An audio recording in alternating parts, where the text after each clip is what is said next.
This is episode 10 of the BTS Creative Academy Podcast. Puppet Master. Joining me in conversation is Izzy Lacey. Nice. Hello, Izzy. Hello. How are you? I'm good. I like how we're acting like we've not met prior to this. Yeah. Oh, wow. Yeah. This is the first time we've spoken today, isn't it? Yeah. Totally didn't get a car ride together. No. This is you just turned up on the sofa. Wow. Do we call these sofas? No. These are far fancier than sofas. These are luxurious armchairs. These are pondering chairs. Pondering. We'll sit here and ponder. Why as we do what we do. Oh no. Fantastic. So, how have you been? I'm okay, thank you. Yeah? I'm doing very, very well. Yes. You're doing very, very well. Yes. There's a couple of very veries in there. That's I nice. know. This is good. It's a good time. Okay. You and me have had a lot of sit downs in this chair and chatting about brain things. So Yes. feels like good old times. Yeah, exactly. We're quite used to this, aren't we? Yeah, I know. But how are you? Yeah, I'm doing good. Enjoying the energy of these podcasts. It's pretty good. Which is rather nice. It's nice. I'm waiting to turn around and see a ghost behind me. Yeah, we'll wait and see that on the playback. Oh, good. That's the idea, that see we get past. absorbed in this conversation while the ghosts Fantastic. are flying around doing the their background. thing behind us. Yeah. Awesome. So, yeah, don't worry about the ghosts. We know there's ghosts. Yeah, that's cool. We know Great. there's ghosts here. So what's happening in your world right now? Oh, lots of things. I'm making puppets still. Nice.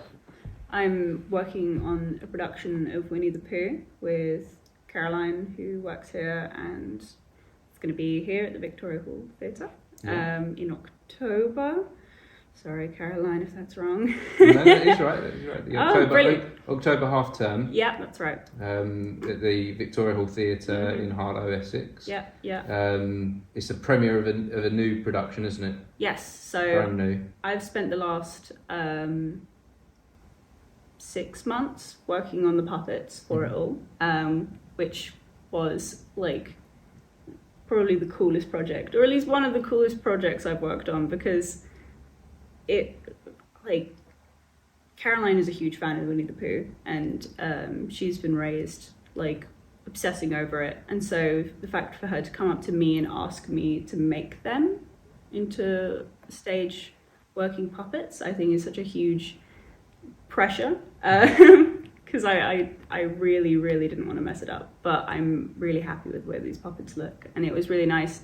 A couple of weeks ago we had like a workshop where some of the people came in and worked on them, and it was really nice to see the response from the puppeteers, and hopefully we'll get the same response out of an audience.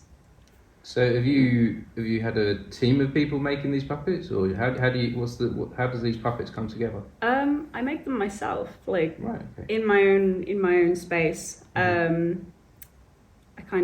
work by myself predominantly. I was kind of lucky to be raised with, my dad is an engineer and he specialises in robotics, and my mum is a artist specialising in textiles. So I have my dad on one side that knows how to use every power tool, every piece of machinery and equipment, and then my mum who knows how to paint, knows how to stitch, and has taught me how to use a sewing machine. So I've kind of been combined into like somebody that can put together a working moving sculpture, which is why I like to call puppets, because they're moving sculptures. Yeah. Yeah. That seems like so you've had these fairly creative parents that have kind of given you a path, have they? Yeah, absolutely. Into this? Did they literally show like give you this path to puppets, or did you kind of take what they do and find your own way? I think they always knew that I was going to do something related to film, because I would watch my 3 favourite films growing up was Jurassic Park, Coraline and Pan's Labyrinth, which Coraline and Pan's Labyrinth probably weren't great for a 9-year-old, because they were terrifying now that I watch them again.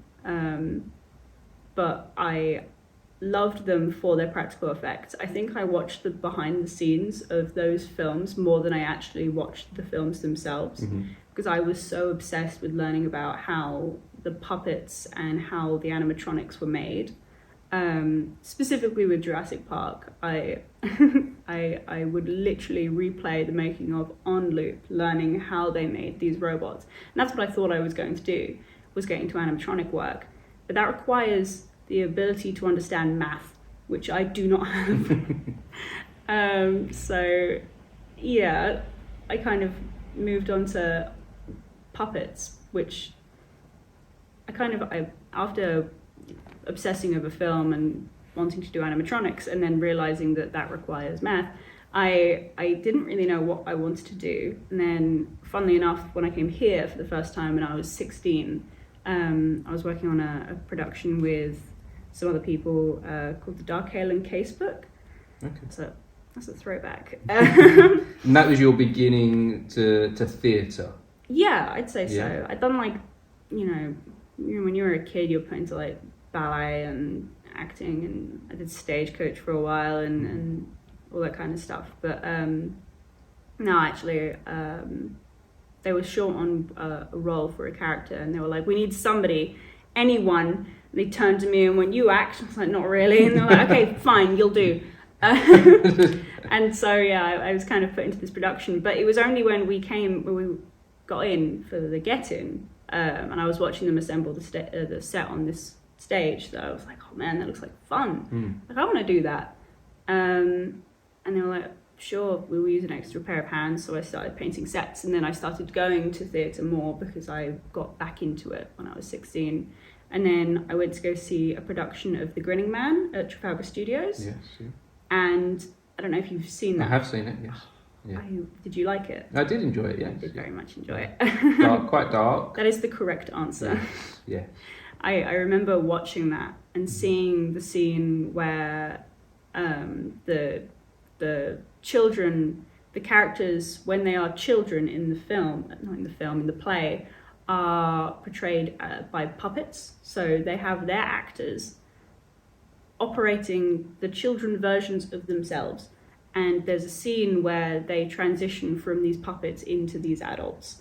And it's done so fluently and so beautifully that I was like, at that moment, I was like, I want to do that. I really, really want to do that. So it made an impact on you. Oh, absolutely. Yeah. I really, really, at that moment was like, I need to make puppets. I absolutely need to do this because I love the effect that they have on people. It's just so cool. I don't remember what the original question was, but well, it was seeing like the path. I wanted to understand the path of how you got to where you are now. How you got to this place of you make your own puppets now. Yeah. To a really high quality. You're being asked by theatre producers to produce work. What do you call that? On your work is kind of on commission. Yeah. Is that right? Yeah. Freelance. You're freelancer now. Yeah. Do you have like a company that? I kind of do. Yes. I'm starting to kind of branch into having a brand. It's called Magpie Puppets. Right. Because where does that name come from? Because I've always grown up with magpies in my garden. I really like them. I know a lot of people think that they're pests. But I really like magpies, and I really like how intelligent they are, and I really like how it's the common trope that magpies collect things that are interesting and shiny, which is quite similar to what I do. So I work a lot with recycled materials, and I oftentimes find myself looking for shiny objects to put on puppets. And so if I find like interesting little materials or bits that I can put onto my puppets, I feel like a little bit like a magpie. So that's where the name came from. Why do you think that is? What gives you that characteristic of scavenging and putting all these things together? I think as like an independent puppet maker, you're often trying to find the most financially safe way of doing things, because it's quite a risky business move to get into puppet making. It's not like your go-to.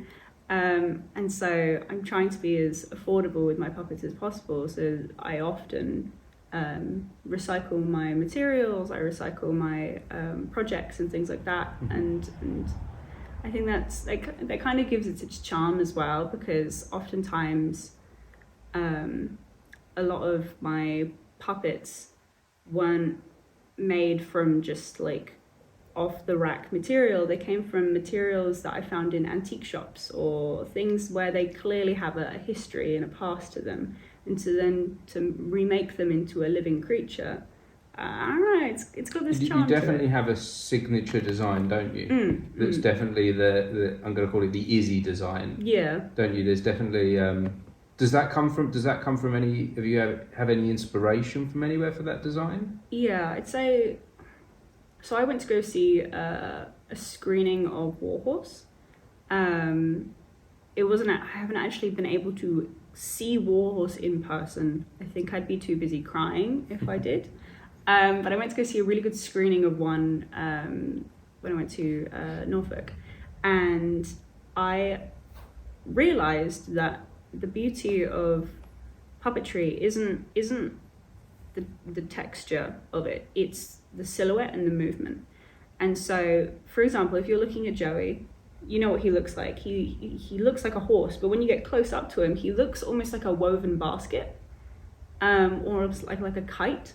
But you're still convinced it's a horse, even though if you were to really look at him, you wouldn't think, oh, it's a horse. It's like woven steel rods that make up almost like this frame of a torso, and they do that to make it incredibly lightweight. But it almost gives it this really interesting, unique design to it that a lot of that production company, Handspring Productions is the name of the people who make Warhorse, all of their puppets are made to look like that. I love that. I think that's amazing. And so from that, I realized that you don't have to make something as incredibly lifelike as possible to convince someone that it's alive. So when I made Sammy, which was my first ever puppet, and that was for a production of Goodnight Mr. Tom that I did in 2018, he is made out of something called scrim, which happened to be mostly stolen from my college screen printing room, because they had like rolls of it, like rolls of this really cheap material, but I loved the way that it frayed, and it kind of looked like fur, but it wasn't fur. And so to make him look like an old border collie, but also like an old toy, was kind of like the combination I wanted to make. I used scrim, and I've loved that effect, and I love how that's aged and worn and kind of frayed further with time. I think that's okay. So I think, since then all of my puppets have been made out of fabrics and bits and bobs, and they kind of look like a pile of fabric has morphed into a living creature, and that's kind of cool. Yeah, and they are really cool. They are really cool. Thank you. Cool designs. And even myself a year ago when I was thinking about putting on a production with puppets, very blessed to just know you for access to someone that can design these puppets. But then it was instantly, it was like, this has to be the design for, this has to be the theme for these puppets, this Izzy design, this Izzy style. Yeah, I love the way that those puppets turned out. Like, I learned an awful lot from just working on those puppets. That's also another thing with puppet making, is because there is no like way of teaching it. Like I know one university in Wales that teaches puppetry. So that was going to be my next question. Is that where you learned this? Did you go to university? No, I didn't go to university. I studied art and design at Hartford Regional in Ware. But I mostly learned everything through just wanting to learn about it. So like I was saying, there's one university that in the UK that I know of that does puppet making. And I've also found that a lot of these professional puppet makers don't like to trade their secrets. Really? It's a very much sort of closed circle. Yeah. So I worked on a production of Animal Farm with the same person that made the puppets for The Grinning Man. I also did a little bit of work on the Spirited Away musical that's touring in Japan. And I didn't have a very good experience with it. I found that it was a very professional, it came across as a very professional work environment, but my issue was that they didn't like to admit that what they were doing was incredibly simple. They like to make themselves look very, very, it's incredibly complicated, this process. I know, we're just so good at our jobs. And it's like, bro, you're sticking foam together. Like, anyone can do that in their bedroom. But it's such a, what's the word I'm looking for? When it's over-exaggerated. Yeah, like, you get what I mean. It just came across to me as like, they were too big for their boots. Their ego. That's it. Their ego. Their ego. Yes. They had such a huge ego about them that it just left such a seriously bad taste in my mouth, and I ended up leaving, learning nothing. I learned nothing, thinking that I was going to go in being like, wow, I'm going to learn so much from literally somebody that inspired me to get into puppetry, when I know how to do all of these things. And they were like, oh wow, yes, this is such a complicated process, you wouldn't know what any of this was. I ended up teaching them materials that they hadn't met before. I taught them how to use something called Warbler, which I love Warbler. All of my puppets are made of Warbler in some regard because it's an incredible thermoplastic. But when I told them, have you ever worked with this? No, don't know what that is. How long have you been in this industry for, man? And so I left feeling pretty good that I was like, wow, yeah, well, at least you've come away learning something new. But I think, if anything, that taught me that I love working in community spaces. I love teaching people. So that's one of my biggest pet peeves with puppet making, is that nobody likes to share their secrets when you're at a certain height. I hate that. I hate that so much. I want to teach people how to make puppets. I want to teach people how to use puppets, because I feel like there is such a huge benefit to learning about these things. It's all about mindfulness and creativity and using your imagination, and I feel like it's such a good thing for everyone. I'm under the belief with these creative things that we do that the more we give, the more we get. Yes, absolutely. And the ones that are closed off, they may experience a level of success for a short period of time, but then that road will run out fairly soon. Yeah, absolutely. So yeah, it's definitely about giving. Yeah. In this industry, I think if you want to be successful. Yeah, absolutely. I agree. And for yourself as a person, like you know, if we're not giving to each other, if we're not helping each other, build upon the skills that we have, then it kind of, to me, you go, why am I really doing this? It's like, what's the point? Yeah. Is it just some kind of financial reward that you're trying to do it for? And then what's the point of that? Because most creative people, I don't think they do pursue this through monetary things gain. Well, especially in the beginning. It's like, even when you're in the big leagues, it's like there are still, like, I've got plenty of friends who are incredible photographers, writers, actors, models, who go for months without any work, and it is an incredibly stressful situation to be in. But they do it still because they love it. They love the creative aspect for it. It's so good for your mind, and that's, in the end of the day, that's the most important part of you, is what's going on in your brain. And if you want to be stuck behind a desk making enough money to get by, but your brain is slowly rotting away, wishing you could be creative, then what's better? Yeah, exactly. Yeah. I think I know what I would choose. Yeah, and how is this for your brain? How do you find, having this creative life? Having this, you've got your own business where you're commissioning puppets for productions. That thing that you enjoy, how is that for you? It's great. It's really, really good. I've obviously I've struggled a lot with my mental health. I'm a huge advocate for also talking about my mental health, and it can be tough to talk about how these things make us feel.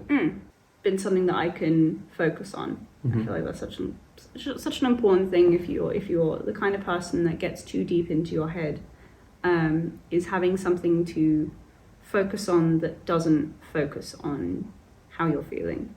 So I feel like working on puppets and acting and puppetry is such a you have to concentrate really hard on it. So it's a channel. Yeah, you're channeling.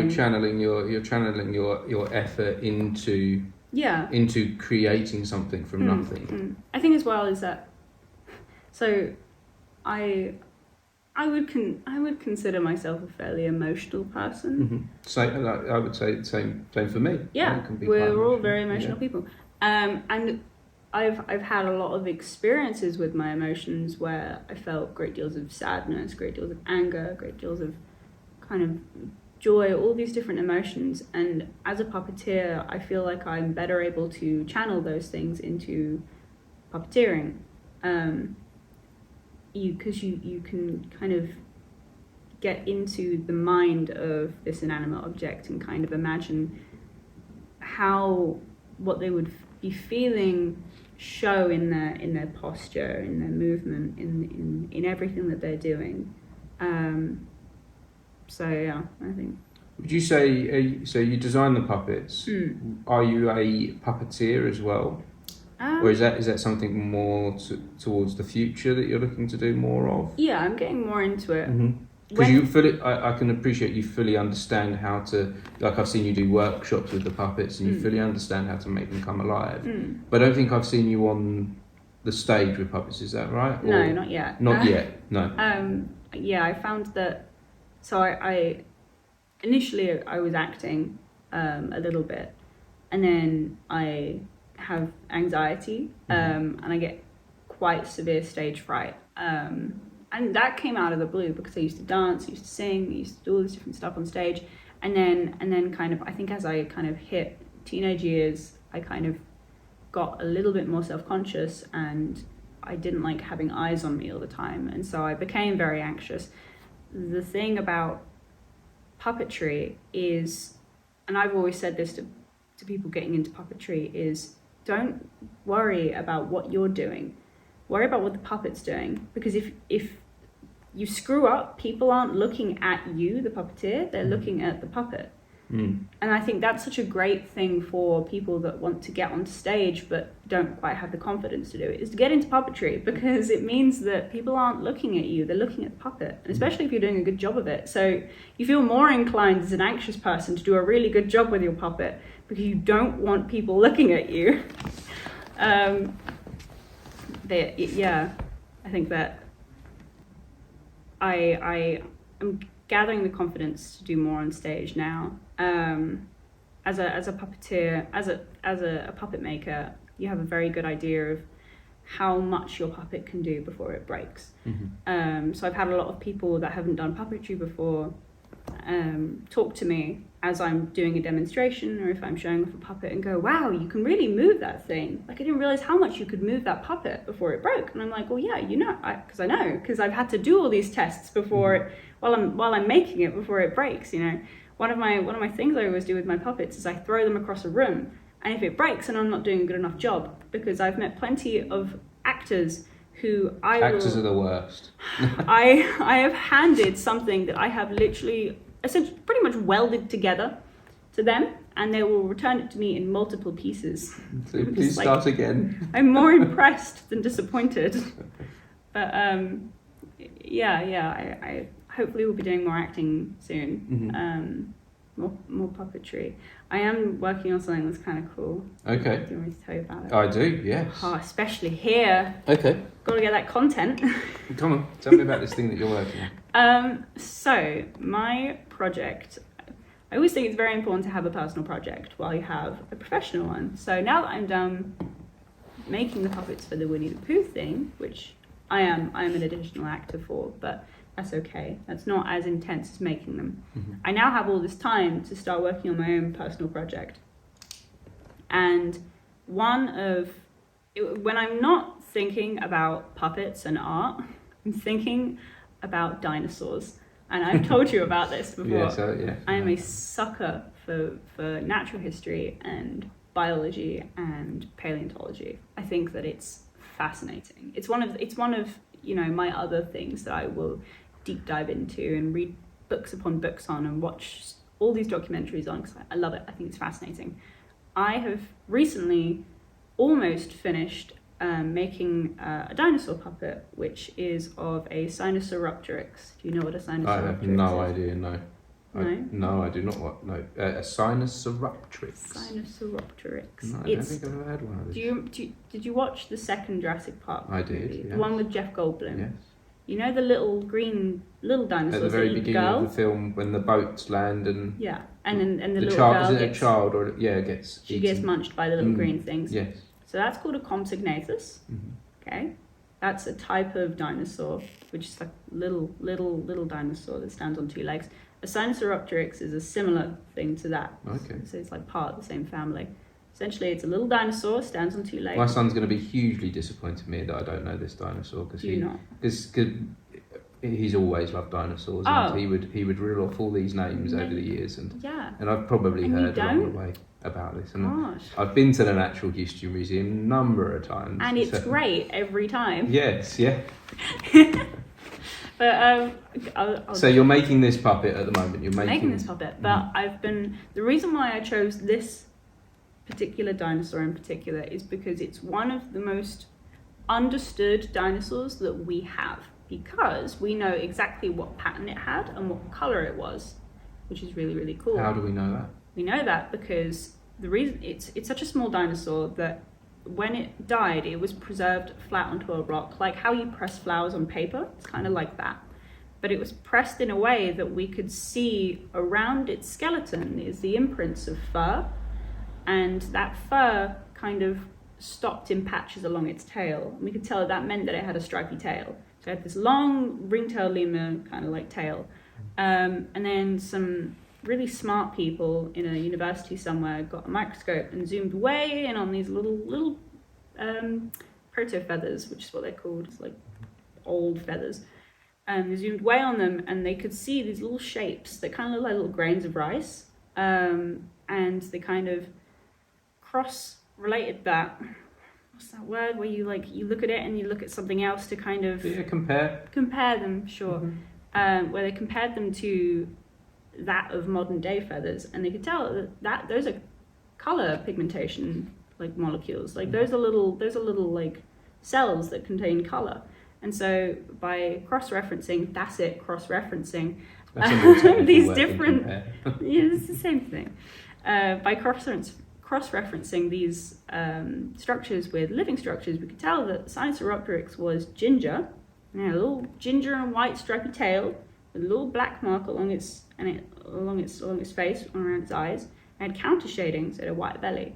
That is so cool. That is amazing that we know exactly what color it was, and not only now do we know what color it was, but that can tell us a lot about where it lived. And so you're doing all of this kind of like investigation work, like you're a detective, to work out exactly how this dinosaur lived, what it looked like, what it possibly sounded like, what it ate. It's cool, man. So I decided, with all of this information that we know, I'll make a puppet of one. As accurately as I can. I'm really, really happy with it. And I'm going to take him to the Natural History Museum, and I'm going to pester children with it. Okay. It's gonna be do they know you're coming? No. They will know now. Now they'll know. Now they will. Someone will warn them. Exactly. But anyway, that got me thinking, because I absolutely love this puppet I've made, and I'll post pictures and show off what I've made when it's done. I really want to go into making more lesser known extinct animals. So the idea of somebody meeting an extinct animal as close as you can to the real thing without it actually being real, because Jurassic World doesn't exist, I'm sorry. Yet. I don't know, man. They made a mammoth meatball. Did you hear about the mammoth? Yeah, and they're bringing mammoths back next year. Next year? Yeah, that's the plan. That's what I hear on TikTok. I don't know how true TikTok is, you know, how accurate the science is you're fed on there. But what I hear is that Chinese scientists are working to bring the mammoth back, and by next year, we're in the process of reintroducing mammoths. But it's also partly to help combat climate change, because it will combat something about the CO2 and the gases that they put out.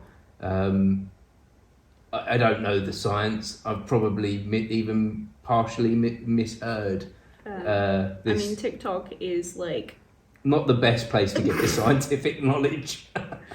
Oh yeah. Yeah. I can't understand how that would be good for the environment, considering mammoths went extinct because of the rising global temperatures. Because if you think about it, a mammoth is made. We'll have to look into this. Thick meat and fur. That thing ain't gonna do you know what? Now nowadays. I'm talking about it on here. You know how warm it is now? Yeah. Well, I have to do a proper, not just mention it as if it's some Go into a deep dive. thing. Yeah, let's do a deep dive. Got my paperwork out. I'm going to make a note. Check out the Mammoth. actual fact about mammoths returning.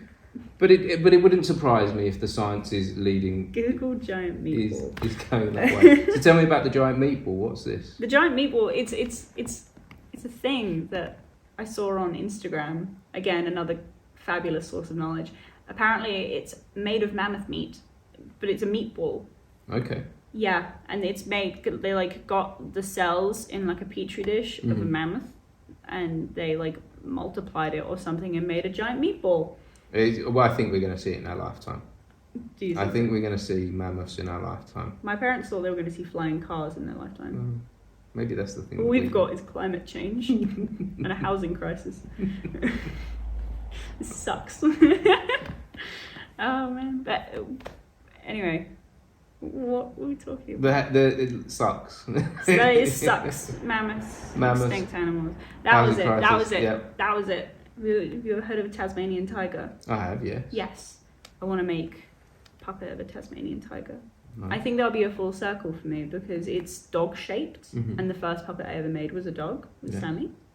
And so now, given all of the knowledge I've learned how to do mechanisms, and I've learned how to use all these new materials and things like that. I feel like I could make this dog 2.0 and have it be like the evolution of my first ever. So these are just personal projects. You're just making these through the love of making and designing puppets. Yeah, it's a combined thing of loving puppets and creativity and acting with loving dinosaurs and natural history. I feel like little me, like 8-year-old me, who was obsessed with Jurassic Park, would be so stoked knowing that I'm making dinosaur puppets now. So it's kind of like a thing to, like, you know, make little me proud. Because I've always wanted to do stuff like that. I wrote a whole like screenplay. No, it was like a stage production based around the idea of finding a dinosaur in the jungle. Okay. I still need to send that to you. Tell me about this. We did talk about this about a year ago, didn't we? Yeah. Yeah. That was, so I wanted to do, it started off with me researching this whole cryptozoological monster. You know, like cryptozoological stuff like Bigfoot and the Loch Ness Monster and things like that. It's like a whole like universe. It's like a whole multiverse of cryptozoological monsters. And one of them is pronounced Mkole Mbembe, which we don't quite know exactly what it translates into. It translates into multiple different things. Essentially what it is a dinosaur in the Congo River Basin. And these like separate tribes from all up this river basin that have had no contact with each other have all said there is a large dinosaur looking thing living in the river.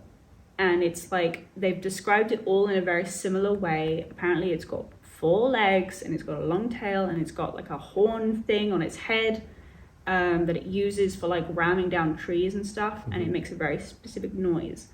And I took that idea and absolutely ran with it because I think that is so interesting. And so I was like, wow, what if you like wrote a story about this animal. And then I found out that a lot of the information that we've got about this Congolese dinosaur is from a guy called Roy Mackal, who was a explorer. I can't remember if he was American or British, but he was this absolute nutcase that was just like, yeah, I believe it, and just went into the Congo to find this dinosaur. Find answers. Yeah, but he was like a similar story.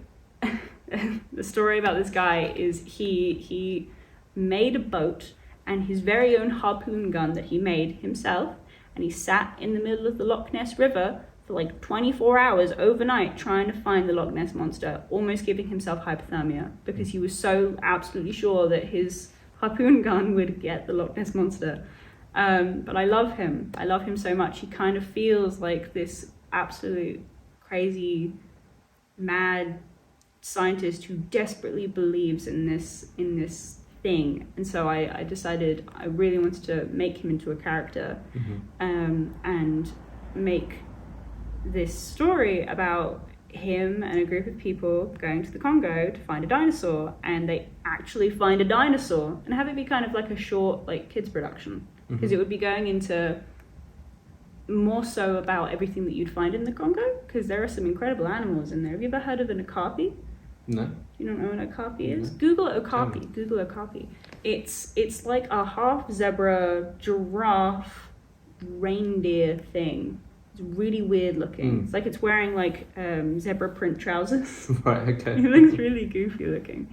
But they're like aardvarks, and I think there are tapirs and really interesting species of birds and monkeys and things that you can find in the Congo, but you can't really find anywhere else. And I'd love to make puppets of them and have them be these incredible animals that you see on stage, and have kids just be like, wow, I've never heard that this thing existed, but it really exists. And then have a dinosaur come on stage and be like, well, if an okapi can exist and an aardvark can exist, then what kind of dinosaur? Yes, yeah. So you've got this idea of following this. It's essentially a true life story. Yeah. Except I don't think he found the dinosaur. But in your version, he would find the does. dinosaur. Yeah. So you're going to take this true life story and embellish on it slightly. Yeah. It was really interesting writing characters and stuff for it, because obviously you can't just be just this guy. So they've got all these different characters. Some of them are based off of myself. Some of them are based off of characters that already exist in like movies and books and things like that. So that was one of the things I found quite tricky, was making these characters bounce off of each other, and kind of writing a script from the perspective of multiple personalities, because you have to kind of get into the head of somebody else and then talk like somebody else and think about what they would say. But one of the characters is a douchebag. Right. It's just a douche, man. That's really interesting how we've gotten from puppet making and into writing now. Yeah. So, that whole, you're really embracing many aspects of a creative life. Yeah. And you've got these ideas. I would like to say visions. Yeah. So. You can see how you would like things to be. Yeah. And you can definitely do that within the designs of the puppet. You proved that you can do that. So now the next step, I'm guessing, is then to now do a full play that you'd write and produce yourself. Yeah. And develop the puppets. Yeah, that would be fun. I mean, it's such a. Is that like the next sort of dream? That would be like a dream, to like have a whole thing going where you have like, even the idea of having an audition where you have people come in and you're like, okay, you're reading for Roy, this character, the script that I have worked with. I've told multiple people that I really want to do this, and I've had so many incredible people like yourself and like Simon Maudsley and some of my other friends that do writing and acting, and I've said to them, can you please read this? I need to know if it's good or not. And I've had so much positive feedback about it. I'd love to have those people be there to kind of see this thing come to life, because I'd love that. I think that'd be so cool. That is a really beautiful thing when you create something and it becomes real. Yeah, and it becomes from that thing that was in your head that was bugging you. you start to put it out in the world, and other people start to embrace it. Yeah, and I feel like that relates back to when I was a kid and thinking, oh, I'd love to see a dinosaur in real life because I was obsessed with them, man. I act like I'm not still obsessed with them.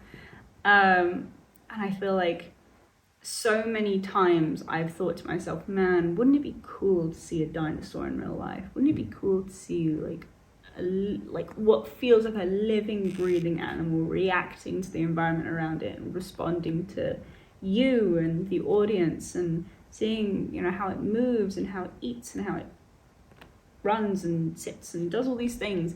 And the idea of being able to actually do that now, I feel like I've kind of developed the skills to slowly get to a point where I can do that, because I would love to walk a dinosaur around the place, like how you see Warhorse, they walk their Joey puppet around just the streets of wherever they're touring, and seeing just random people react to it. Do I see you, is it right that I've seen on your Instagram you go to kind of like conventions for like, is it conventions for puppet making, or are they Comic-Cons? Yeah, I've seen you carrying around, pictures of you carrying around like a dragon, and what's that about? So that was, I go to a lot of like Renaissance fairs and like festivals, and I go to a lot of Comic-Cons as well. I love making my own costumes and things like that.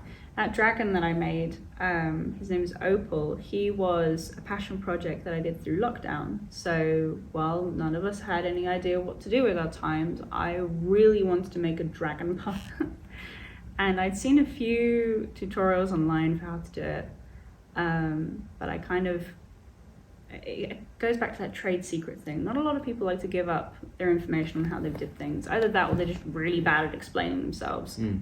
So you kind of have to go off of what works for you at that moment. So using a backpack harness and some old mattress foam and fur from a fake fur pillow, I made this dragon puppet that I then took to a load of Renaissance fairs. And I loved the audience reaction to it. I loved these little kids coming up to me and going, wow, the dragon, oh my gosh, can I touch the dragon? What's his name? And I'm not much like a kid person, but like there's nothing more amazing than seeing these little kids absolutely believe that there is a dragon on your shoulder. And also not only the kids but the adults as well, which would be like, wow, that's amazing, where did you get it from, can I touch it, all this kind of stuff. And it's nice to get affirmation and appreciation for your work. Yeah, I mean, you work hard on these things, it takes time. They don't come together overnight, do they? No, that dragon puppet literally took, I think, an entire year to build. But that was all through planning and then gathering materials and researching, and then kind of slowly, when I was bored, kind of assembling this thing and seeing what worked. It was a labor of love. All of my puppets are, because a lot of them, you can't base it off of something that already, there's no pattern for it. Like how, instead of how you would make a piece of clothing where there's a pattern for it online, probably, with puppets, there really isn't. You kind of have to build it completely from scratch, from the research to the designing to the patterning to the cutting, and then sourcing the materials and assembling the materials, and then doing all the different things, and then seeing if it works or not. And if it doesn't work, you have to disassemble it and then remake it again. There's been so many times where I have made a mechanism for something to work, like a mouth mechanism or something. It just hasn't worked, but the puppet is all like almost done, so I've just had to like rip it apart and start again. But I never see that as a bad thing. It's all part of the process. Yes, I feel like there's never been a moment where I have messed something up and gone, oh, I've just ruined it now. I always see that as oh man, okay, I've really learned that now. I'll know never to do that again. Learning from your mistakes. And I feel like it's so important. And I think that's better than not doing it at all. Yeah, absolutely. Or ripping it up and stopping. Yeah. It's if you make a mistake and you have to stop and start again, you know where that happened. Yeah. And you adjust it slightly to make it to fix that issue. Yeah. I feel like there's a huge part of my learning has come from just doing. There's only so much out there on the internet that can help you. While I have pretty much been taught from the internet and from watching YouTube videos and looking on Instagram at what other people have done, you don't know until you do it yourself and see if it works for you. Do you share any of your process on these things on Instagram, on YouTube? I try to. I tend to post all of my puppet stuff goes onto a semi-professional page on Instagram, which is Magpie Puppet Productions. That was the intro music. Fantastic. Most of my like progress stuff goes on there. I always happen to get too far into a zone to like stop and take photos. I managed to get all of my work done in like a 6-hour gap where I'm not drinking or eating. I'm just doing, and then 6 hours later I kind of come out of it and I'm like, wow, that wasn't there 6 hours ago. But by that point, you can't really take a picture. You find a place of, you become in a flow state. Yeah, you kind of get into your zone. You know, I'm sure you like with your writing and stuff like that. You kind of blink and you've done hours have disappeared. Yeah, thousands upon thousands of words, and you're like, I didn't know. That doesn't tend to happen. However, I'd had experienced the flow state within other things. For me, that's been with acting. I'd love to find that in writing. I'd love to be able to find a flow state. Can I please hand you the basics of what I've got of my show? I'd love to read it. I have no idea how to write a script. No, it takes time. I know exactly how I want it to look. Yes. But I have no idea how to write a script. And I know, like, even down to how I would like the lighting to be. Mm-hmm. I'm sure you understand with like, oh yeah, I've got this whole image. See, I think the first thing that, there's the first thing when you're writing is to get as much of the information out that's in your mind as possible. Not to set boundaries with constrictions of formats and structure and what should happen next and what bits we should be putting where. Yeah. But it is, I would suggest to you, is the brain dump. I know you've got all these fantastic ideas and you're buzzing with them all the time, and just to get as much of that out of your head onto paper. I'd love to see what you've got so far. That's kind of what I ended up doing. I brain dumped. It's hard for another person to assess that brain dump. Yeah, obviously, because you might look at it and go, this is so bare basics, I have no idea what's going on. But to me, it might look like, oh, I've put all the information down, which is why I'm really lucky that I have people to hand it to who are open and willing to read it and give their feedback on it. I feel like, I tried to do as much brain dumping as possible. I think a lot of it was mostly scene by scene kind of stuff, like what the lighting's doing, like what the characters are doing. Basically, similar to how I understand storyboarding to go. You have like your first shot and your last shot, and you basically have to get the character from the first shot position to the last shot position. And that's kind of what I did. Don't know. I would say what you it sounds like to me that you're doing is you have a vision and you want to be in control of every aspect of that vision. However, when it comes to theatre, I would always recommend trying to make it a collaborative project. Yeah. Someone will probably tell me that I'm wrong, but I haven't seen many people be successful within theatre or film on their own. Yeah, where they're just like, it's just me. It's just me. Yeah. This is how the lighting is. This is how people move. This is what people say. Yeah. To puppeteer every aspect could potentially destroy you as a person. Yeah, absolutely. Yeah, because that would be a huge task, and I think that task comes from understanding all of the smaller tasks first. Yeah. So like once you understand the writing or you understand the directing, get all of them smaller tasks down, and then later on maybe go, right, now I understand all the smaller tasks, I could bring them all together myself. Yeah, I think that's the thing I'm mostly excited for actually, is handing this idea to people and then them coming up with all these ideas around it. Yes. I think that's amazing. I love the idea of somebody having such interest in what I've done to then go away and think about it. Spark their imagination. Yeah, it could be done like this as well. Like, because that shows to me that you're going away and thinking about it, and you're not just leaving it on the side, you know. And I would love to, like I always said before, I'd love to make it a community thing. I love the idea of bringing people in and getting them started on things that they haven't done before. It's one of the reasons why I love bringing puppets into a community space like this, is because a lot of the people here haven't worked with puppets before, ever. And it's something new and fresh and fun, and scary. Even in professional acting, it's there's very few actors that take it that make it a skill set to learn puppeteering, unless it's absolutely necessary for a particular production. And then they'll learn the skill for that. And so and I'd say for an actor that is a good skill set to have. 1000%. You have to have such incredible mindfulness when it comes to puppetry. I see it as almost like a form of dance, because as the puppeteer, you're trying to make yourself as inconspicuous as possible. You're trying to blend into the background, and so your movements need to be seamless and smooth and calculated.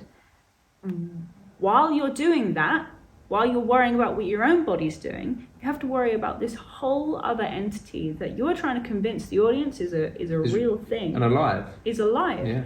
And so not only are you thinking for yourself, but you're thinking for a whole other creature. You have to worry about what its legs are doing, how it's breathing, where it's looking, who it's focused at. You know, what are its arms doing? Do you have an additional puppeteer with you? In which case, what are they doing? Are you in sync with them as well? And before you know it, you're thinking for 6 other people. And it's such an incredible exercise in mindfulness and self-awareness, I think, as well.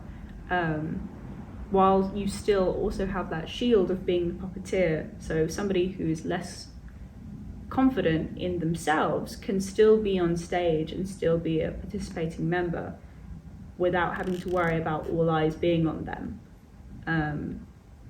So yeah, I think that's the kind of reason why I want to bring especially kids into doing puppetry, because you know, it really it can bring you out of your shell, and it can make you feel silly and weird trying to animate this teddy bear essentially,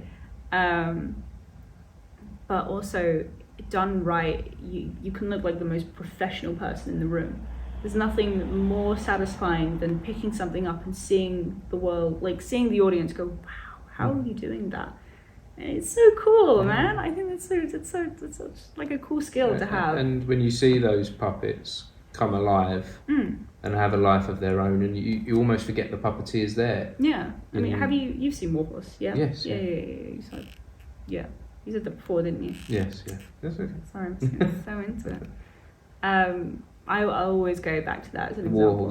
Warhorse was a defining moment for you. Oh yeah, I see that as The Grinning Man and Warhorse. Those two productions together were kind of what spurred you on to go in this direction. Yeah, I also think that the first show I ever remember seeing as a small child was a production of The Little Shop of Horrors at the Harlow Playhouse.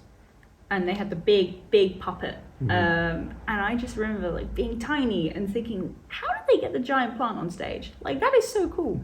And then I kind of remembered thinking, oh no, that's a puppet. How does that puppet work? And I was like 8 years old, and I was still like, how does the puppet work? I wonder who's operating it. And so even back then I was still thinking like, oh man, you know, like, how are the logistics of this working? While I was still in awe of these puppets, and I was still fully convinced, you know, at times I'm like, wow, that's a really good character, I love how it's performing, I could still see behind it and see how it was all operating. And so when I went to see Warhorse, the screening, I was jumping between just absolute pure amazement that they managed to get a horse on stage, a convincing horse, but also how elegant the puppeteers were. Because you have 3 people inside the horse. You have the heart and the hind, and then you have the head on the outside. So you have the 3 puppeteers. And how all 3 of them are able to work as a single brain. How do you even begin to do something like that? Like you say, like it's like a dance. Yeah, it must be so rehearsed. Can you imagine how like agonizing that would be to like get that completely perfect to the point where everyone in the auditorium thinks, yeah, that's a horse on stage. That's just so cool. That's amazing to me. That's why I want to keep doing it forever. It's awesome. I would also like to recommend to you that as you pursue this and do the puppeteering, that maybe whilst an actor should take puppeteering into their skill set, a puppeteer should maybe look to take acting into their skill set. And maybe even some confidence building acting classes maybe could be good for you. Yeah, absolutely. I've like I said, I've always struggled very much with being very self-conscious, and I think that kind of became such a big problem as I hit puberty and kind of, you know, got to the teenage stage. That age is hard where society all of a sudden feels like it's attacking you. Oh yeah, absolutely. Yeah, and you're being judged for everything you do. Yeah, and you're constantly embarrassed by everything you do, and the idea of being embarrassed is the most terrifying concept on the planet. And so that moment I was like, no, I don't want to do acting. And I think, yeah, I'd love to do more acting. I love trying out new things. I'd love to try singing. I used to do singing a lot. I used to dance a lot. So there's a performer in you that your teenage years got dragged out of you. Yeah, I think it was a lot to do with my anxiety and kind of mental health, doing it again, getting in the way. Yeah, I think the anxiety was such a big deal for me. But as I've kind of come out the other side and I kind of have a better grasp on my anxiety and my mental health, went through it, you know, kind of come out the other side, I feel like, yeah, I can start working towards like taking steps forward instead of stopping and pausing and kind of fixing myself. And then, yeah, I feel like I can do that now. It'll be fun. You feel like you've got some good positive projects in front of you. Yeah. And you're on the path of doing things within your life that keep you happy. Yeah, it's definitely the best period in my life, I think. Really? Yeah. Right now? Oh yeah, like this moment right now. Okay. Because Well, being on this podcast, we've sit here. Yes. Right now. This is the peak. This is done. It's downhill from here. You're welcome. Oh yeah. No, I think.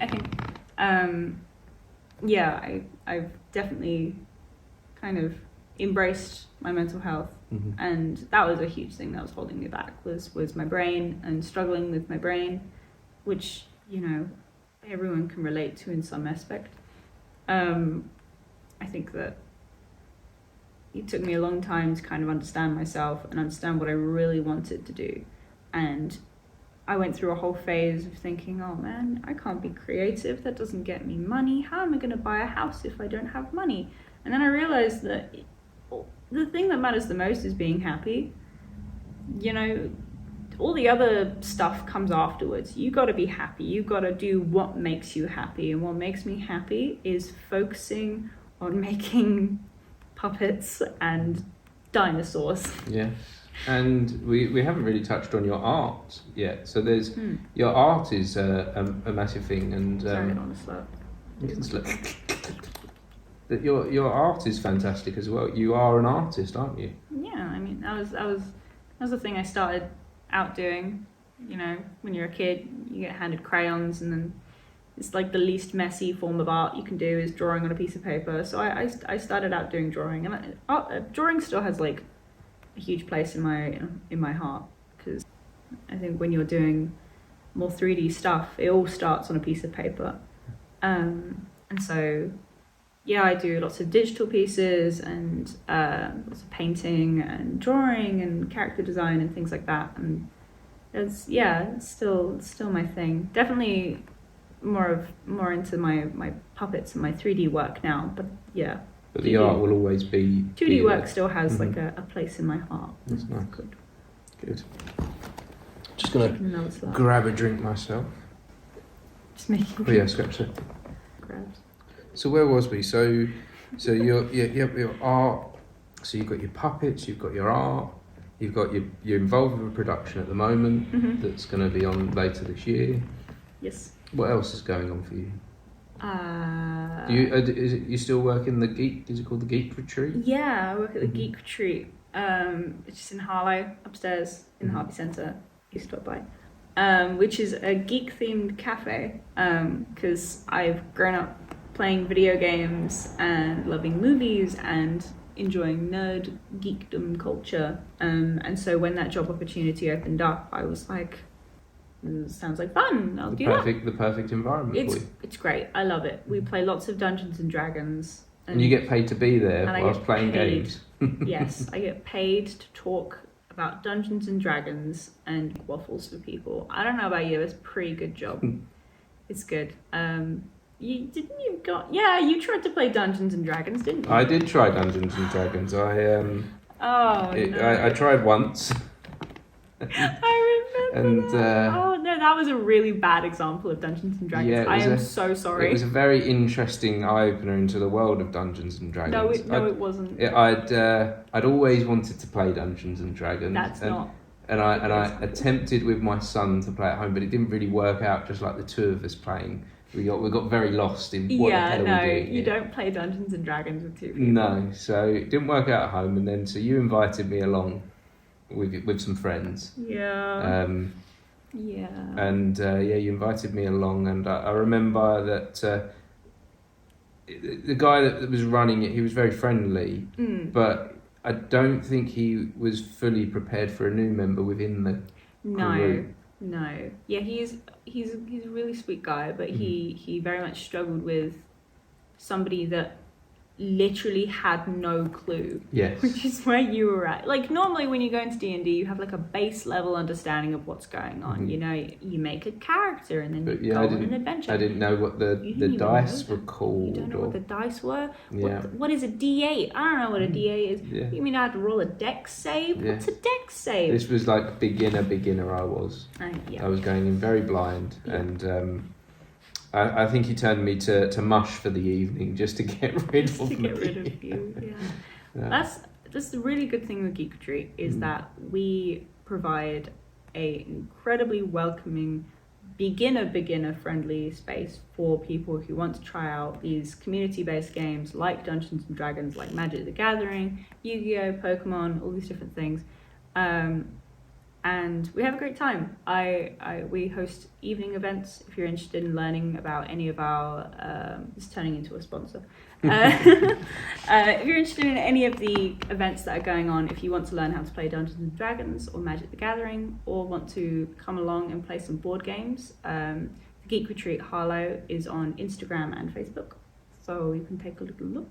And you, I think, should show up to one of the Dungeons and Dragons nights. I was a bit scared from my first encounter of Dungeons and Dragons, yeah. I think we'll say that was a fluke. Yeah, ignore it. Set it aside. Yeah, it was an experience for the evening. Yeah.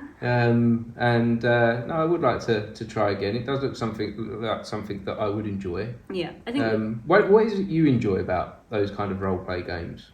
So I really enjoy the kind of community aspect of it. I really love, I guess that kind of goes into the whole acting thing. I love acting as a character. I know a lot of people find the whole role play thing a little bit intimidating. Some people can find it a bit cringy. Those people are wrong. I love it. I love it when you get into a table of people, you know, especially when they're strangers, and you all just click and you all have your characters and your characters are all really interesting. You've made them yourself and you kind of get into a groove of how they're going to interact with each other. So, for example, my character at the moment is a robot and he's a bard, but he's special because he's completely made out of instruments. And so you have like, you know, your set of skills, right? So you have like your strength and your dexterity and like, and they all have like a number, right? And so that determines how good you are. You have a stealth one. So your stealth is a number, and that's how good you are at like sneaking around and evading guards. My stealth for this character is like -2, which is really, really bad. But I love it because when you're in a party with people and they find out what your character is, and you go, Bandstand, which is his name. Bandstand, can you stealth? No, I can't, because every time I walk, it sounds like a bandstand falling over. So the idea of sneaking around to do like stealthy things it's just not going to happen. But you end up just howling with laughter the entire evening because your characters are trying to find a way of getting around these really stupid scenarios. But you're all doing it in some version of character, but there's no pressure around it because you're all sat around a table being nerds. And so I feel like that's like a soft core version of acting. It's like You're playing with your imagination for the evening. Yeah. I feel like it's something that I think actors would enjoy all in general, depending on how well the game is set up for you. But I personally really enjoy it. I love the performative aspect. I love how funny it can be. I love engaging with other players, and yeah, it's a lot of maths, which, like I said earlier, I'm not great at maths, but it doesn't matter. It doesn't matter. You just get someone next to you to be like, yeah, you just got to add those things together, and it's fine. Tell me about the community around it. You touched on that a moment ago about you enjoy the community that's there. It's a community of people that love making characters and telling stories. Of course, you always get your bad eggs. Like, you always get the people that are way too hardcore, or they get too into it, or they're too possessive of the rules and things like that. Ignore those people. I love the people that come up with really interesting characters with their like really interesting backgrounds that they all wrote themselves. They're busily writing the lore and the family of this character and where they've been and what they've done and why they have that particular scar on their face. And it's all little tiny intricate details that you may never learn in D&D, but they've written it anyway because they care so much. And then you have somebody who's a DM, who's in charge of running the table and then telling the story. They're in charge of writing the story and all the different scenarios that can happen during a game of Dungeons and Dragons. So picture it almost like a tree where you start off, all of your characters have met, all of the players have met each other, and then they can literally go in any direction they want to. You can say to them, oh, this person needs your help, can you go to them? Somebody on the table can say, nah, I want to go in that direction. And everyone that agrees will just go in that direction. So the DM has to very quickly decide, okay, how is this going to work? And so they have to figure out all these different scenarios and situations that they have to deal with. And it puts you on the spot, and I feel like it would be a really good exercise for a writer because, yes, you're doing I was sitting here as an actor thinking that's a really good exercise for an actor because improvisation for acting is very important. Oh yeah, it's a huge to be able to think on your feet, to take the next moment, and roll with it. And go with absolutely. Yeah, no, I love D&D. I think it's brilliant. I feel like everyone should try it once. Or try it. In my case, try it twice. Try it a few times, maybe. I think my thing is I should have prepped. I should have gone in with a little bit of experience. I should have maybe gone and checked out some YouTube videos where someone gives some advice. Or well, you've got to start somewhere. You can start anywhere you want. Doesn't matter. Like, you've started by going in and having no idea how to play it, and that's a very fair way of starting. Yeah, it's fine.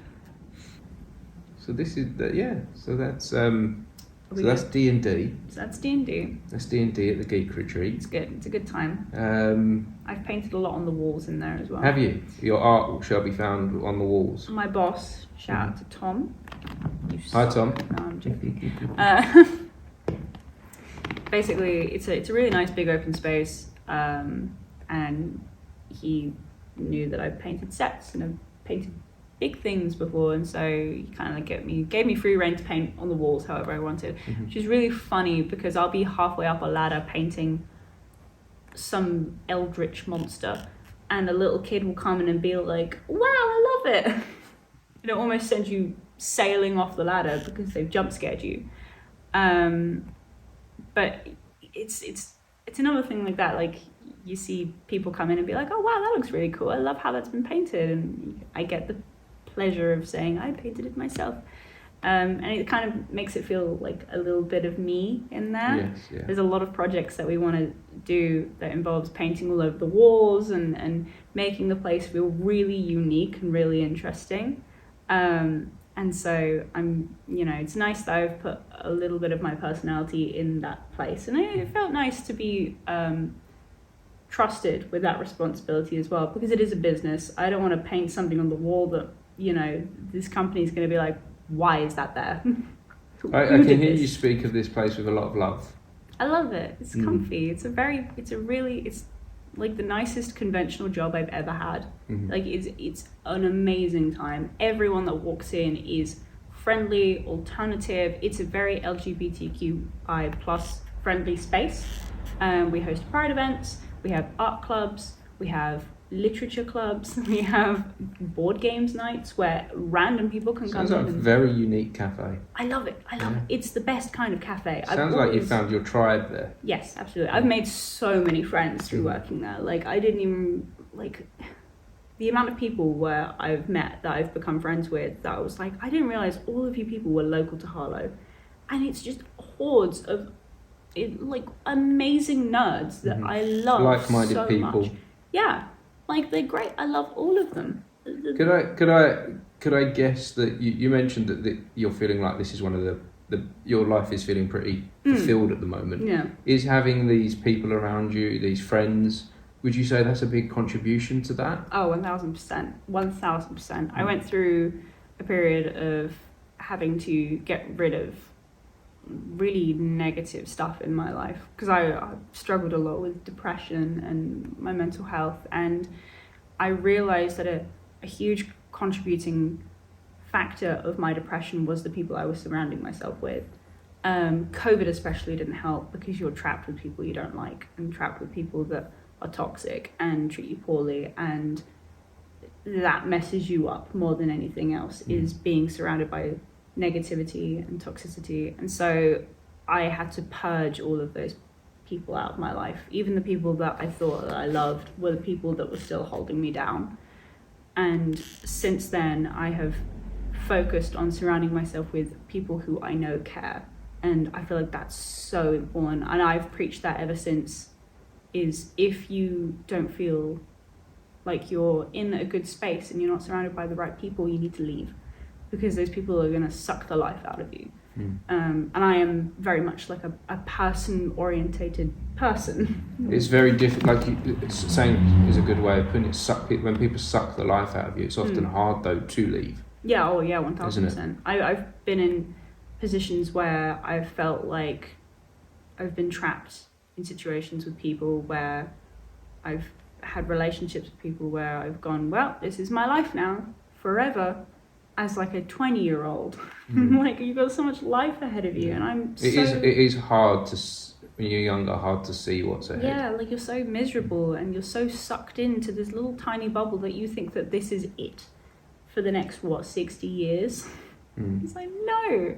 And while that is so difficult to get yourself out of that headspace, it's so important that you do so, because I have grown so much as a person since surrounding myself with good people. I've learned, my worth, my value. I've learned how to talk to people. I've learned how to stand up for myself, which is so important. And like that, unfortunately, that took being surrounded by people that were kind of jerks. But we'll be good now. Tell me more about that value that you feel now. I start believing people when they say, you're cool, you're great. Before I was so mentally drained and so just self-hateful that whenever somebody complimented me on anything, I'd instantly turned it around and made it like they're only saying that because you're useless, or they're only saying that because they want something from you. And depression really messes you up. It completely warps your mindset of yourself and other people as well. But now I value myself. I value, how I see how I should be treated as a person. I see, if I put something in, what should I get back? out of a relationship. If I am treating the person with care and respect, and I'm doing things for them and I'm taking care of them, you know, are they doing the same for you? Are they treating you with respect? If they're not, are you being valued? You know, it's all about, you know, how treat you is, but how you should also treat yourself. You've come a long way in the time that I've known you. You've travelled a long way. Oh yeah. And I'm very proud of you to see where you've come, Martin. and to see you in this. It's really nice to see you in this happy place. I think you've come a long way too. You're looking great. You're looking radiant. Oh, thank you. Oh, thank you. I think it's the light. I think it's the lighting. blinding light. This halo looks like something out of War of the Worlds. Yes, I can't even look that way. It's so bright. But it's making us look radiant, as you say. I know. I hope I look back on this footage. Yeah, we all have different journeys and different struggles at different points in our lives. Yeah. I've recently had a journey that's been quite difficult that I'm coming out the other side of. And I've watched that, and you look so much brighter. You, looking back on you from before, it was like you were in grey tones. You were. I hate to see you like that. It's awful. But you're doing well now. You're going to the gym. Yes, you're doing your thing. We got this whole situation. Yeah. This is and very, I think for very me fancy. I think for me that's a huge thing, is having a thing. Having a thing. I need projects to be working on, to be putting my creative energies into.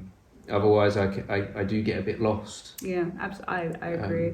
It's all about having a purpose. Having a purpose, yeah. Having a purpose. And I do get a lot of fulfillment from those purposes as well. Yeah.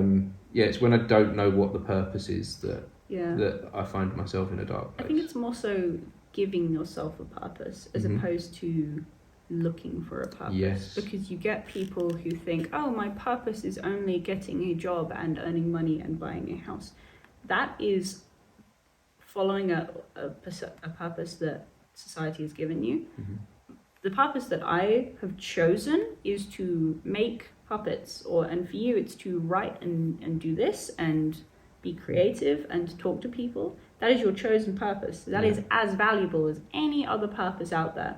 And I think that's really important for everyone, is to decide what your purpose is, and that purpose should make you happy. And that purpose should be what keeps you going. I think it would naturally make you happy if it's the right thing for you. Absolutely. So it's kind of a tricky one to assess and tell someone to do, or to follow a certain thing to find that happiness.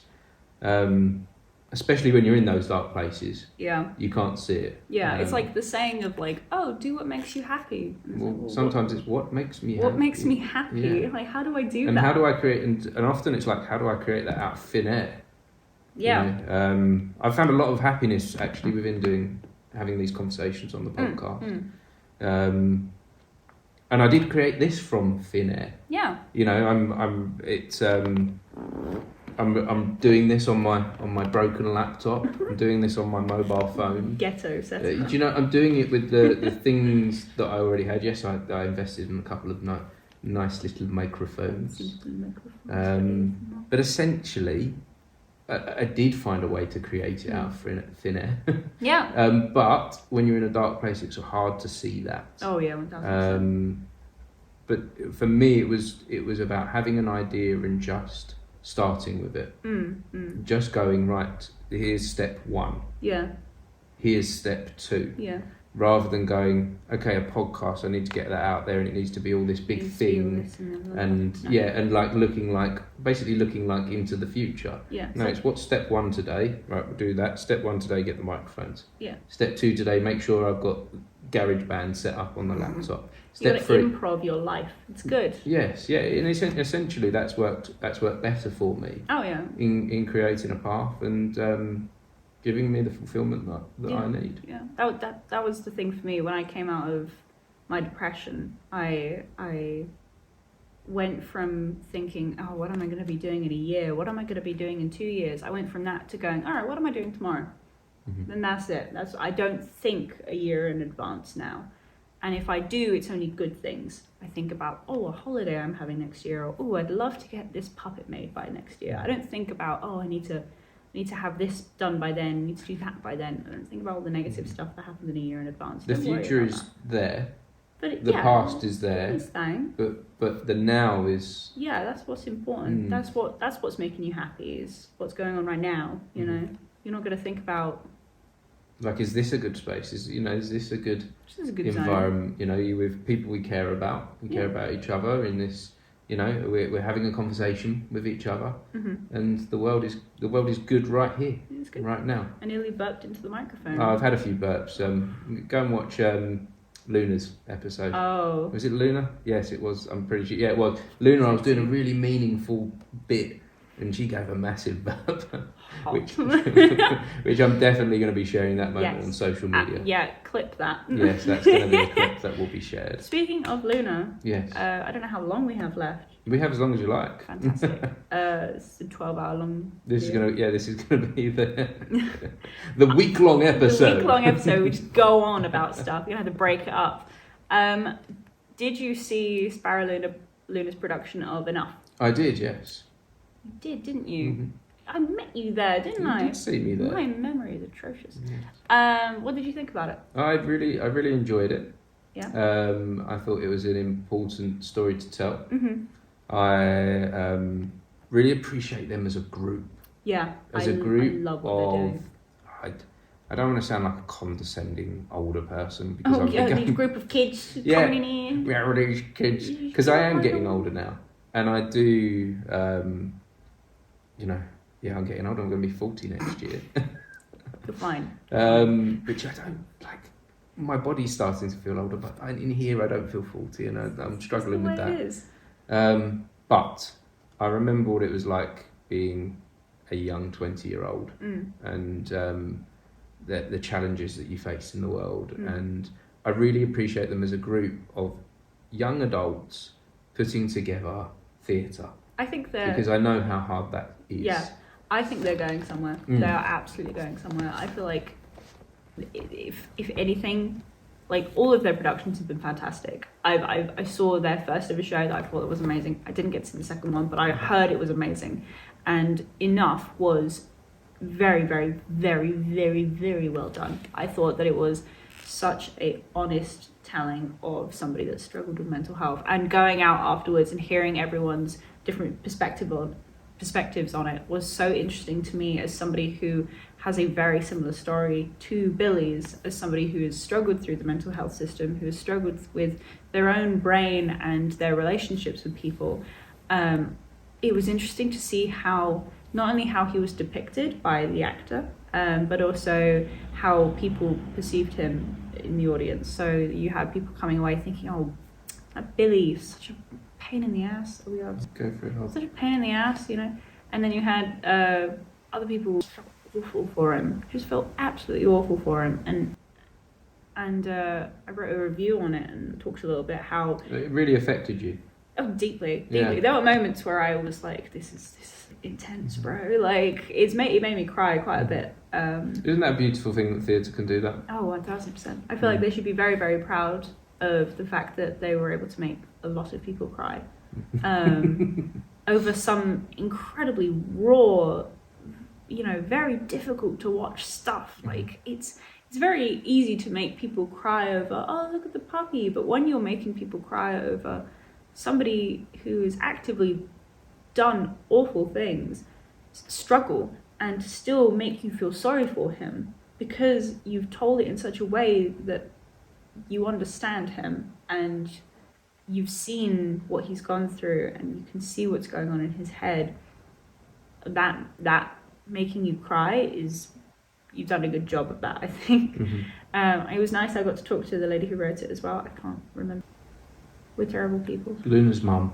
Luna's mother. Wonderful woman. She was incredibly kind, and I had a lovely, beautiful, beautiful soul, and it was really wonderful to see her talk about it afterwards and know how it related to her. And I feel like that was like a really nice way of wrapping up the evening for me, was getting the chance to talk to her and almost getting a sense of closure in a way, because like the ending of Enough is very kind of, it stops and it kind of leaves you like on this like cliffhanger, and it's up to the audience to kind of interpret how the story goes. And so to be able to talk to Luna's mum We'll cut in her name. Yeah. Yeah. We'll paste it here. We do know it's just in the moment. Just in the moment, you know. You lost it. Yeah. Being able to talk to her afterwards was a fantastic thing. I got to hug all of the people who were in it as well, which is nice. Yeah. Like you were saying, they're lovely people. I really hope I get to work with them more because they're all wonderful. I do actually. I'm working with Sparrow and Luna.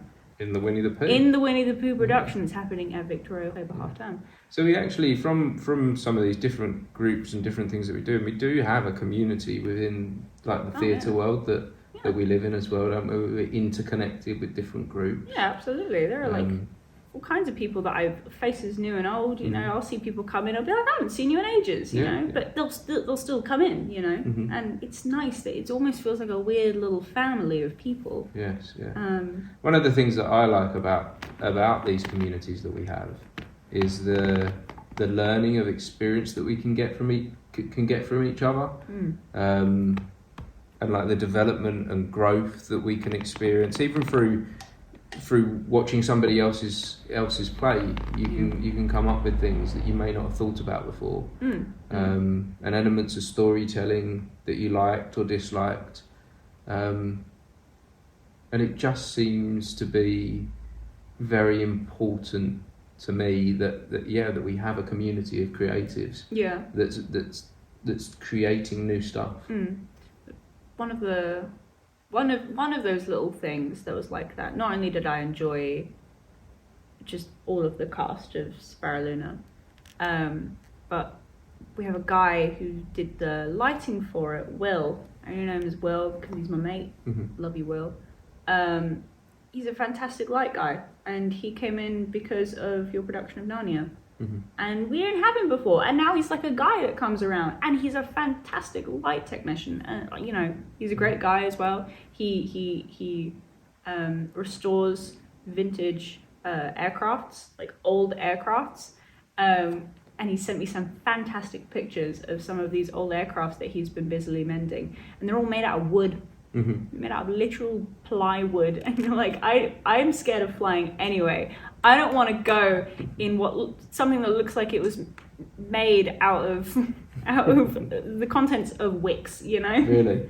Yeah, it's made out of wood. I'll send you the picture that you sent me. It's terrifying. But anyway, he's a fantastic guy, and people like him coming in and being a part of it and getting in and bringing such awesome skills to the table, because I feel like he did a fantastic job on the lighting with enough. Yeah, for me, it's within these communities that I'm involved with, I very much like to embrace new people. Because I know that it can look quite scary coming into a group. But and it can be quite daunting, especially when that group is clicking. I get that. You know, clicky. You know, that tends to be something that you know that no one wants to be in a clicky group. But I think it's definitely important for all of us to embrace those new individuals and the individual creativeness. Future guests that come on the podcast, I'm going to say to them, no Pepsi. No Pepsi. Pepsi carbonation is banned. Yes, because the burping is definitely an issue. See, we're learning here as we go. Fantastic! You learn something new every day. Pepsi and podcasts don't mix. Pepsi plus podcast equals bad times. Poor audio. Yes. Oh man, I mean, like you said, with the whole kind of click system, very similar to what we're doing at Geek Retreat. So we are a community-based thing, obviously. The last thing that we want are clicks. And so it's like hammered into us from people who own Geek Retreats and other places, because it's like a whole like branch thing, is that if you can try to avoid people forming cliques and groups, do that, because there's nothing more depressing than seeing like a bright-eyed nerd come into the shop hoping that they get to play Yu-Gi-Oh with some other nerds, only to find out that none of them want to sit with him. And that's happened before in places, and it's awful. And we want to you know, stamp that out as quickly as possible. So we make it incredibly clear that when you come into our shop, we may put you on a random table with a random person, because you're going to be friends and you're going to like it. Because we hate cliques. We hate what that does to communities. It drives people apart. Sorry, my phone buzzed. it drives people apart, and we're about embracing and bringing people together, aren't we? Yeah, absolutely. I love the idea of this being a community place where we invite new faces and we get them into learning about writing and acting and puppetry and sound design and lighting design and all this different stuff, and get them on a podcast. Yeah, that'd be great. I think that's very much for my hope for when I move. This is season 1. Season 1 is very much about talking to the people, the creative people that I know. Yeah. Creative people that have inspired me in some way in my life. Wow, thank you. No, honestly, you have. Honestly, I've learnt a lot from you. And trying to share that wisdom that I've got, and getting to know creative people that I know already, getting to know them a little bit better is a hope that I have with this. Wonderful. Well, whereas season 2 is about embracing the new. Are we changing locations? Well, we already have within this season. Oh, wow. Yes, yeah, we've already been to the Fortress of Solitude. Fortress of Solitude. Why didn't I get to go to the and I've done a few over Zoom as well. That's cool. Yeah. I feel particularly special about this setup because this is very fancy. I feel like it's taking advantage of Yeah, well, we're in a building that I call home. Absolutely. It's got a very homely feeling to it. A very homely feeling, very comfortable here. Especially the seats. I feel very much part of the furniture within this building. Yeah. It's a place that I care a lot about. Yeah. Me too. I feel like anyone steps foot in here, it instantly has a warm feeling. Because it isn't just the bricks and the water. It's the people that are. Yeah. The people that give the life to this building. Yeah. I think as well, getting into spiritual stuff here. A lot of people who come in here think that it's just got a good energy about it. Depending on what kind of energy you perceive that to be, whether it be like a magical, airy fairy kind of thing or whatever, it does just have a very good positive energy to it. And I agree, like I've been in here by myself, during COVID when I was renovating and repainting walls and things like that, even though it is a quite old building, it can be a little spooky at times, a little enchanted. There was never a moment where I felt unsafe. And normally, like, you could be in a big building by yourself and you'd feel a little bit, it's a little bit weird in here. No, it just felt warm and nice. See, I would like to say that safety is the people. You're around people that you're safe with. Yeah. You're safe to be you. Yeah. So even at times where you may be alone here, you still feel safe. Yeah, exactly. Like you still feel the energy doesn't leave the building when the people do, but the people make the building. Yeah.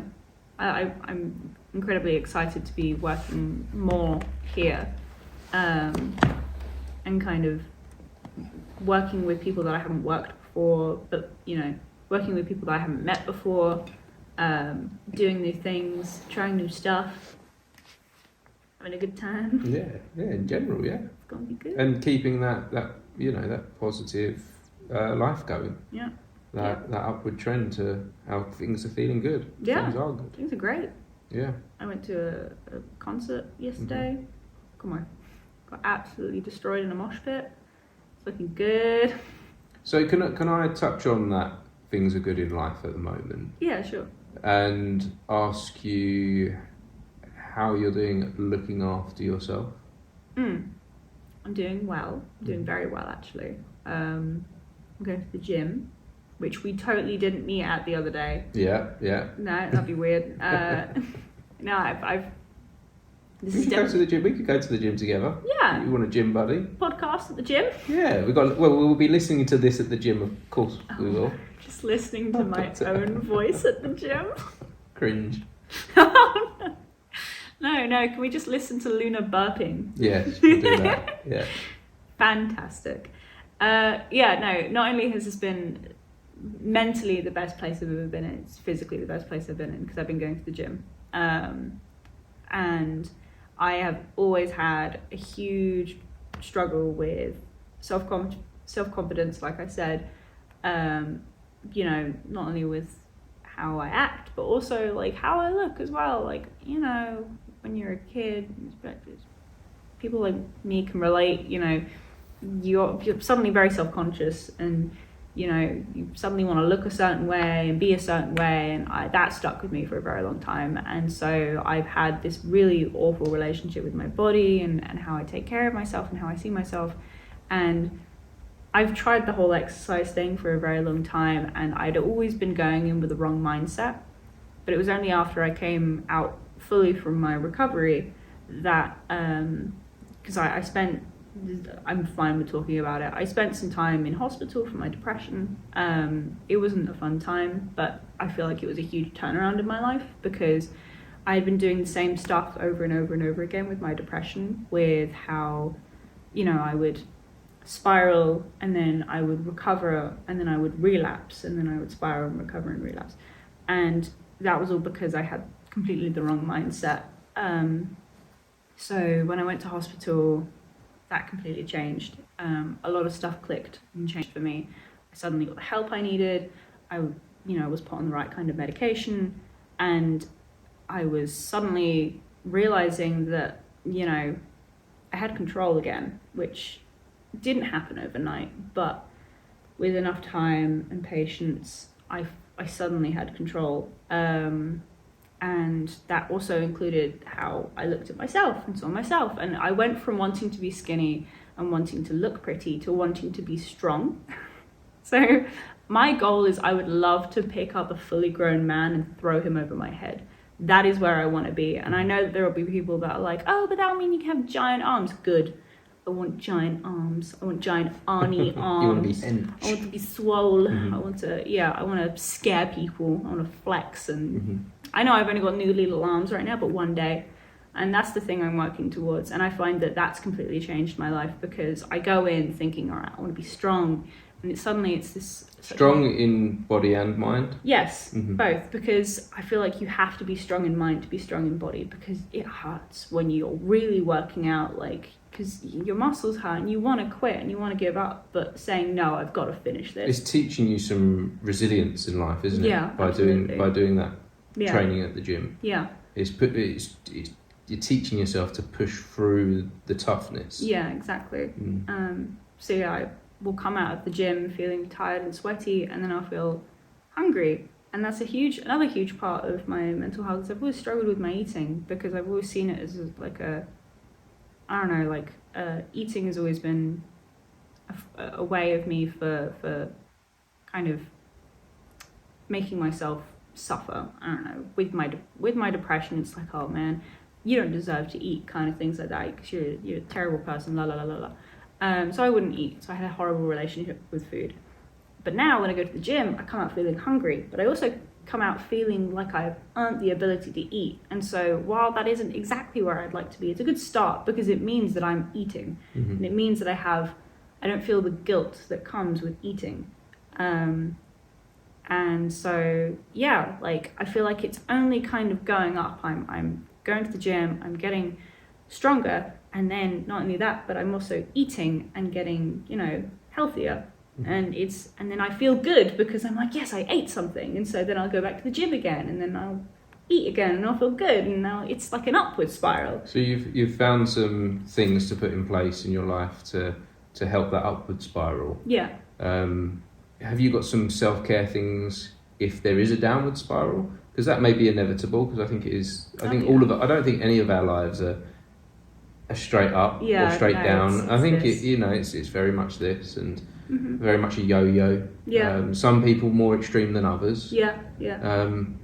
But so if we come to that place of things do go a little bit down. Yeah. How will you take care of yourself moving forward? Yeah. So I have, occasionally I do have rough days. Everyone has rough days. Sometimes I'll wake up and I'll just feel like the day isn't going to work. Which I had an awful lot while I was very depressed and unmedicated. I would have more days where I felt absolutely terrible than I did actually feeling good enough to do anything. But now I get those days every now and then. I'll have a day where I'm tired and just not feeling the day. The thing I have learned is to just be patient to yourself and treat yourself how you would treat the person you love the most. Almost kind of come out of your body and go, all right, if my best friend was feeling how I feel right now, what would I want them to do? Sorry. And 9 times out of 10, that's like, stay in bed, put on a good movie, like, chill out. Like, you don't need to take on the world today. You're not feeling good. Like, it's okay to not feel good. You can just sit and chill out and rest and recover, because if you try and push yourself today and you fail, you're going to feel even worse tomorrow. And I know a lot of people would think, oh yeah, but if you push yourself today and you succeed, you'll feel even better. And it's like, well, some days it's not like that. Some days no matter how much you do, you still feel rough. So either way, you still consider it a failure. That's the thing with mental health. This is not something you can just fix by working out or trying harder. I felt for so long when I was depressed and unmedicated that if I just squeezed hard enough and hoped for the best, like, the depression would pop out of my ears. That's not how it works. Some days you can do everything that you plan to do and it still isn't enough. And so on those bad days, you just have to be patient and be kind and let yourself heal. And then the next day, 9 times out of 10, I'd go, oh yeah, I feel better now. That's some really wonderful advice there. I'm glad.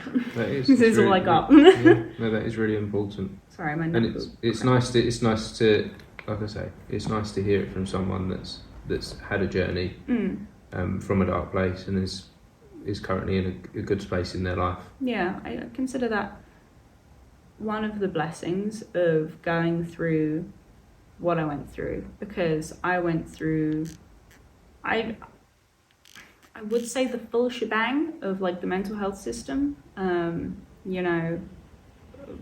through medications and phone calls and doctor's appointments and not being listened to and then being listened to and then, it not working and you're spiraling and before you know it, you're in a hospital and you're dealing with all this different stuff.